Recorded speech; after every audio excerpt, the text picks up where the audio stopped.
வணக்கம், இது தமிழின் குரல் செய்திகள். முதலில் தலைப்புச் செய்திகள். இலங்கையை நெருங்கும் மற்றொரு தாளமுக்கம், பல மாவட்டங்களில் கொட்டப்போகும் கனமழை. பெட்ரோலின் விலை 340 ரூபாவாக அதிகரிப்பு, சற்று முன் வெளியான அறிவிப்பு. மோசமடையும் நாட்டின் நிலைமை, வெனிசுலா ஜனாதிபதிக்கு நடந்ததே அனுரவுக்கும் நாமல் கூறும் குற்றச்சாட்டுகள்.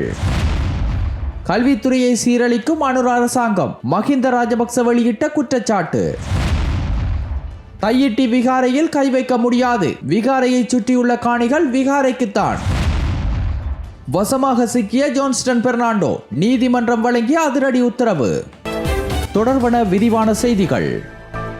தென்மேற்கு வங்காள விரிகுடாவில் இலங்கைக்கு தென்கிழக்காக காணப்படும் தாழ்வு நிலை தற்போது வலுப்பெற்று வருவதாக வானிலை ஆய்வாளர்கள் தெரிவிக்கின்றனர். இந்த தாளமுக்கம் இலங்கையின் கிழக்கு கரையோரமாக வடக்கு வடமேற்கு திசையை நோக்கி நகர்ந்து வடக்கு மாகாணத்தை அண்மித்து தமிழ்நாட்டை சென்றடையும் என எதிர்பார்க்கப்படுகிறது. இதன் தாக்கத்தால் வடக்கு, கிழக்கு, ஊவா, வடமத்திய மற்றும் தென் மாகாணங்களில் கனமழை முதல் மிக கனமழை வரை பதிவாகும் வாய்ப்பு உள்ளது. இந்த தாளமுக்கத்தின் காரணமாக நேற்று முதல் எதிர்வரும் 11ஆம் தேதி வரை கிழக்கு மாகாணத்தில் பல பகுதிகளில் பரவலாக கனமழை பெய்யக்கூடும். கிழக்கு கரையை எண்ணித்தே தாளமுக்கம் நகர்வதால் வேகமான காற்றுடன் கூடிய கனமழை மற்றும் இடி மின்னல் நிகழ்வுகளும் ஏற்படும் வாய்ப்புள்ளது. இதனால் வெள்ள அனர்த்த அபாயம் எச்சரிக்கை விடுக்கப்பட்டுள்ளது. நேற்றிரவிலிருந்து வடக்கு மாகாணத்தின் மிதமான மழை பெய்யும் என எதிர்பார்க்கப்படுகிறது. ஆனால் ஜனவரி மாதம் 7ஆம் தேதி முதல் யாழ்ப்பாணம், கிளிநொச்சி உள்ளிட்ட பகுதிகளில் பரவலாக மிக கனமழை பெய்யக்கூடும் என எச்சரிக்கை வழங்கப்பட்டுள்ளது.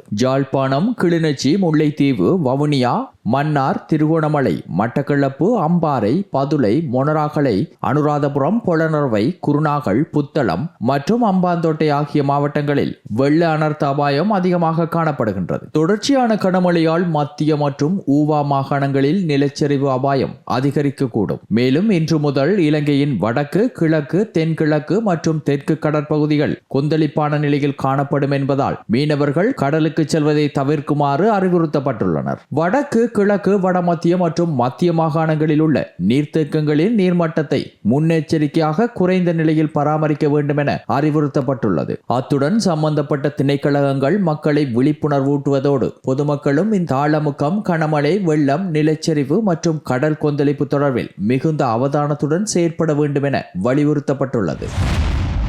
பெட்ரோலிய கூட்டுத்தாபனத்தின் மாதாந்திர விலை சீராய்வுக்கு அமைவாக நேற்று நள்ளிரவு முதல் அமலுக்கு வரும் வகையில் எரிபொருட்களின் விலையில் மாற்றங்கள் மேற்கொள்ளப்பட்டுள்ளன. அதன்படி ஒக்டேன் 95 வகை பெட்ரோல் லீட்டர் ஒன்றின் விலை 5 ரூபாவால் உயர்த்தப்பட்டு 335 ரூபாவிலிருந்து 340 ரூபாவாக நிர்ணயிக்கப்பட்டுள்ளது. ஓட்டோ டீசல் லீட்டர் ஒன்றின் விலை 2 ரூபாய் அதிகரிக்கப்பட்டுள்ளதுடன் அதன் புதிய விலை 279 ரூபாவாக உள்ளது. அதேபோல் சூப்பர் டீசல் லீட்டர் ஒன்றின் விலை 5 ரூபாவால் உயர்ந்து தற்போது 323 ரூபாவாக விற்பனை செய்யப்படுகிறது. மண்ணெண்ணெயின் விலையும் 2 ரூபாவால் உயர்த்தப்பட்டு 182 ரூபாவாக நிர்ணயிக்கப்பட்டுள்ளது. இந்நிலையில் ஒக்டேன் 92 வகை பெட்ரோலின் விலையில் எந்த மாற்றமும் செய்யப்படவில்லை என்பதுடன் அது முன்னைய விலையான 294 ரூபாவிற்கே விற்பனை செய்யப்பட உள்ளதாக குறிப்பிடப்பட்டுள்ளது.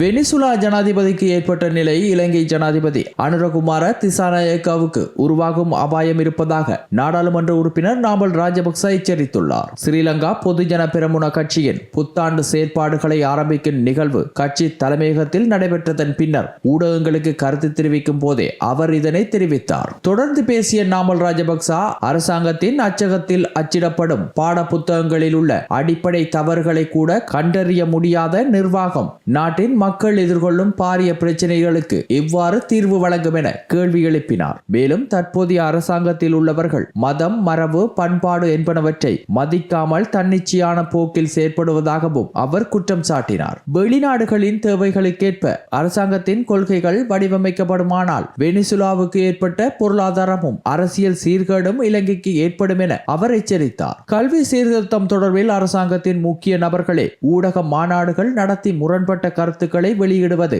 அவர்களுக்குள் தீர்மான எடுக்கும் திறன் இருக்கிறதா என்ற சந்தேகத்தை ஏற்படுத்துவதாகவும் அவர் குறிப்பிட்டார். இதன் காரணமாக பிரதமரும் பெரும் சங்கட நிலைக்கு தள்ளப்பட்டுள்ளதாகவும் கூறிய நாமல் ராஜபக்ச பிரதமர் பதவி கருணி அமரசூரியவுக்கு வழங்கப்பட்டதே இவ்வாறான சர்ச்சைக்குரிய திட்டங்களை முன்னெடுக்கத்தானா என்ற கேள்வியும் எழுவதாக தெரிவித்தார். மேலும் தேசிய மக்கள் சக்தி அரசாங்கத்தில் உள்ள 159 பேருக்கு மட்டுமே தனிப்பட்ட சட்டங்களும் சலுகைகளும் நடைமுறைப்படுத்தப்படுகின்றன என்ற குற்றச்சாட்டையும் அவர் முன்வைத்துள்ளார்.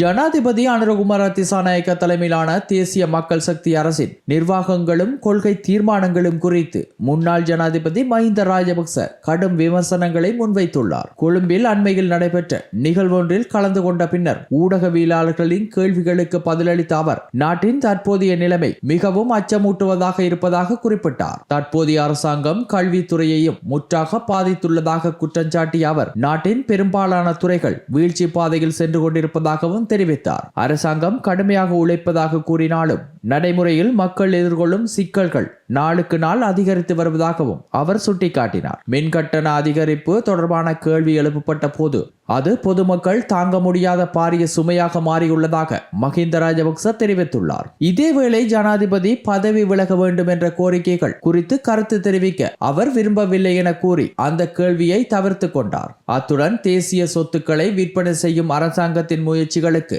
மக்கள் மத்தியில் கடும் எதிர்ப்பு நிலவுவதாகவும் அதனை அரசாங்கம் அவதானத்துடன் பரிசீலிக்க வேண்டும் என்றும் அவர் வலியுறுத்தியுள்ளார்.